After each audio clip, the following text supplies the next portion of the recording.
It is the best of times. It is the worst of times. In the year 2015, people have access to a breadth and depth of information unimaginable in an earlier age. Everyone contributes in some way, participating to create a living, breathing mediascape. However, the press as you know it has ceased to exist. The Fourth Estate's fortunes have waned. 20th century news organizations are an afterthought, a lonely remnant of a not-too-distant past.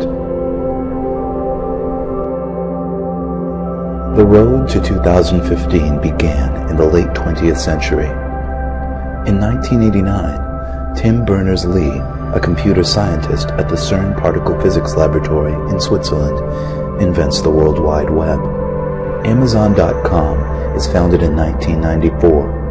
Its young creator dreams of a store that sells everything.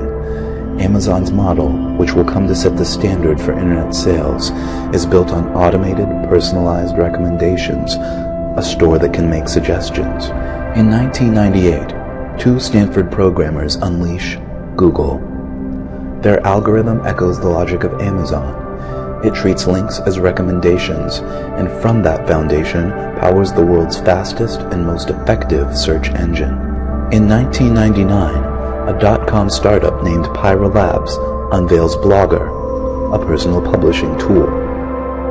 Friendster arrives on the scene in 2002, and hundreds of thousands of young people rush to populate it with an incredibly detailed catalog of their lives, their interests, and their social networks. Also in 2002, Google launches Google News, a portal featuring headlines and links to the stories of the minute. Journalism organizations cry foul. Google News is edited entirely by computers. In 2003, Google buys Blogger.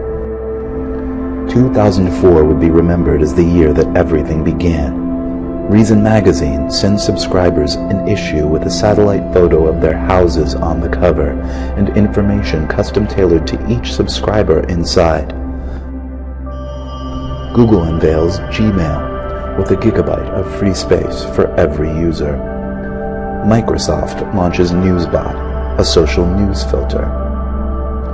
Google buys Picasa, a tool for organizing images. Amazon releases A9, a search engine built on Google's technology that also incorporates Amazon's trademark recommendations. And then, in August, Google goes public. Awash in new capital, it acquires Keyhole, a company that maps the world and puts it online. Google also begins digitizing and indexing the world's libraries. Apple's iPod inspires podcasting, and the age of personal radio begins. We can all broadcast our own thoughts, our own music, directly to each other's music players. 2005. In a response to Google's recent moves, Microsoft buys Friendster. Apple releases the Wi-Fi Pod, a portable media player with integrated camera that can send and receive podcasts and images on the go. 2006. Google combines all of its services into the Google Grid, a universal platform that provides a functionally limitless amount of disk space and bandwidth to store and share media of all kinds. Each user selects her own level of privacy. She can store her content securely on the Google Grid, or publish it for all to see. It has never been easier for people to make their lives part of the media landscape. 2007. Microsoft responds to Google's mounting challenge with Newsbotster, a social news network and participatory journalism platform. Newsbotster ranks and sorts news based on what each user's friends and colleagues are reading and viewing, and it allows everyone to comment on what they see.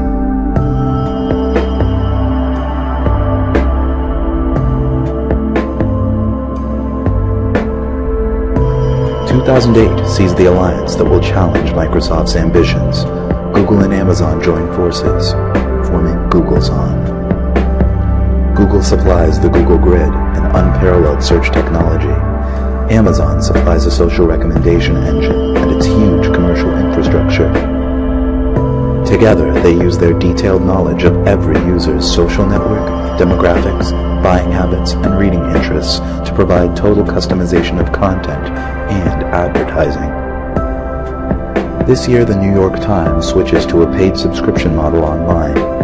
However, its content stream remains open to Google's indexing computers.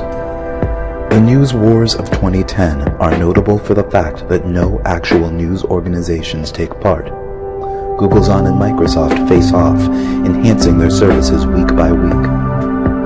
Google's finally checkmates Microsoft with a feature the software giant cannot match. Using new algorithms, Google's computers screen stories for names, places, images, and other contextual cues, isolating facts from quotes and turning statistics into flexible equations. Then, Google's resorts, recalculates, and recombines these scraps with our information. Our blog entries, our photos, our purchases, our lives. Suddenly, news is more relevant than ever before. In 2011, the slumbering Fourth Estate awakes to make its first and final stand. The New York Times company sues Google's claiming that the company's fact-stripping robots are a violation of copyright law. The case goes all the way to the Supreme Court, which, on August 4, 2011, decides in favor of Google's On Sunday, March 9, 2014, Google's unleashes Epic. The evolving, personalized information construct is the system by which our sprawling, chaotic mediascape is filtered, ordered, and delivered. Everyone contributes, and many people get paid, a tiny cut of Google's immense advertising revenue, proportional to the popularity of their contributions. Epic produces a custom content package for each user, using his choices, his consumption habits, his interests, his demographic, his social network to shape the product. At its best, tailored to its savviest readers, Epic is a summary of the world deeper, broader, and more nuanced than anything ever available before. But at its worst, and for too many, Epic is merely a collection of trivia, much of it untrue, all of it narrow, shallow, and sensational. In 2014, the New York Times goes offline. In feeble protest to Google's hegemony, the Times becomes a print-only newsletter for the elite and the elderly. 2015. Pinky Nankani, a refugee from the defunct New York Times digital edition, finds a new journalistic calling. She begins to collect and filter GPS-tagged neighborhood broadcasts. Soon, Pinky's feed is a local lodestone, and more of her neighbors tag their broadcasts with GPS data as they realize they too can be a part of it. Hey, it's me. If you're listening, I think a bunch of us are going to go meet up at Progress Park. We're thinking about doing like a little barbecue. I was thinking if you go to the park, do not bother with 9th Street. There's this big accident at Garfield, and it's all backed up. It's totally a mess. So, Have you guys gone out today? If you haven't gone out today, please go out today. It's an incredible day. Take a look at this.